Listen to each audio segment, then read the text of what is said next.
was a busy weekend for Oahu lifeguards who rescued dozens in the ocean. Yeah, and it wasn't even just the inexperienced who needed help this time around. Yeah, KITV4's Paul Drews now joins us live, and Paul, rescues even changed a North Shore surf contest.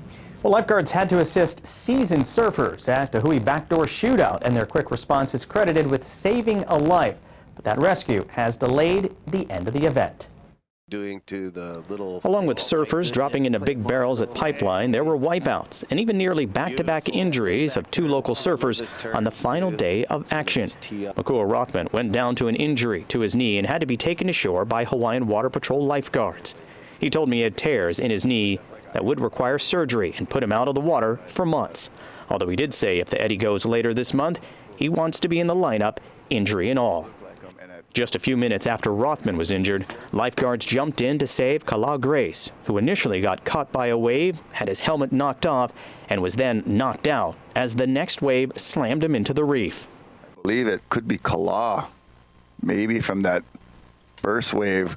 Oh, he's jumping in because he's not conscious. Oh, no. Kala, an experienced pipeline surfer, had to be taken to the beach where he was resuscitated. His father has posted updates on his condition, saying Kala remains in the hospital ICU on a ventilator, but is awake and able to communicate by writing. His rescue similar to one for Kalani Chapman, who went down at the Hui backdoor shootout and didn't come back up in 2017. Kalani has surfed all over the world and has seen his share of wipeouts, but said his near-death experience at Pipe was the worst he ever experienced.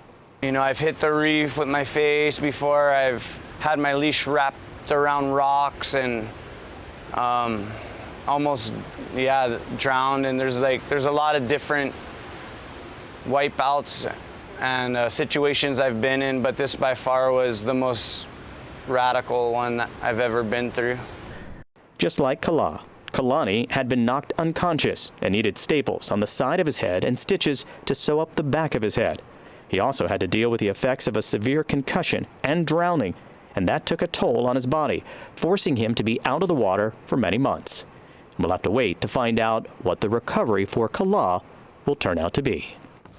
Now, to give Grace, Rothman, and Billy Kemper, another surfer who was injured, a chance to heal, Hui will wait to announce the winner of the contest and instead hold the awards ceremony at Ehukai Beach Park this coming Saturday at 11 in the morning.